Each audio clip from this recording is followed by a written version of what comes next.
ఓం నమో వెంకటేశాయ. So ఎన్నికల ఫలితాల గురించి దేశవ్యాప్తంగా మరియు ఆంధ్రప్రదేశ్ రాష్ట్రానికి సంబంధించి నేను ఇచ్చినటువంటి ప్రిడిక్షన్ లో నేను నరేంద్ర మోడీ గారి ప్రభావం తగ్గుతుంది అని చెప్పడం జరిగింది. అలాగే ఆంధ్రాలో జగన్మోహన్ రెడ్డి గారు గెలుస్తారు అని చెప్పడం జరిగింది. నాకున్నటువంటి విద్వత్తు, నా విద్యను అనుసరించి నేను చెప్పడం జరిగింది.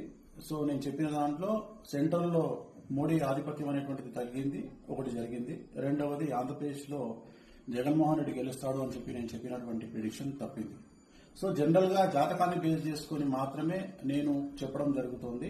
సో చాలా రోజుల నుండి నన్ను విమర్శిస్తూ ఉన్నవాళ్లు, నన్ను ట్రోల్ చేస్తూ ఉన్నవాళ్లు ఒక లక్ష్యంగా చేశారు. సో ఈ రోజు నేను చెప్పినటువంటి ప్రిడిక్షన్ 100% తప్పయింది. దాంతో ఖచ్చితంగా నేను ఒప్పుకుంటా ఉన్నాను. సో ఇన్ని రోజులు నాతో సహకరించి నాతో ఉన్న వాళ్ళకి, అలాగే ఇక ముందు నన్ను ఫాలో అయ్యి నాతో ఉండే వాళ్ళందరికీ కూడా మంగళాకాంక్ష. ఓం నమో వెంకటేశాయ.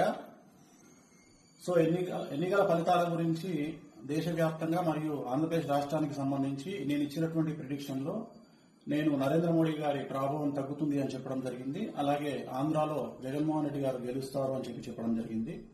నాకున్నటువంటి విద్వత్తు, నా విద్యను అనుసరించి నేను చెప్పడం జరిగింది.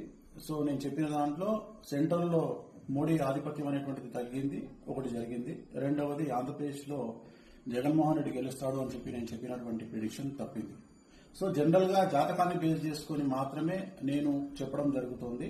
సో చాలా రోజుల నుండి నన్ను విమర్శిస్తూ ఉన్నవాళ్లు, నన్ను ట్రోల్ చేస్తూ ఉన్నవాళ్లు ఒక లక్ష్యంగా చేశారు. సో ఈ రోజు నేను చెప్పినటువంటి ప్రిడిక్షన్ 100% తప్పయింది.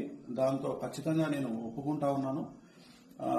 సో ఇన్ని రోజులు నాతో సహకరించి నాతో ఉన్న వాళ్ళకి, అలాగే ఇక ముందు నన్ను ఫాలో అయ్యి నాతో ఉండే వాళ్ళందరికీ కూడా మంగళాకాంక్ష.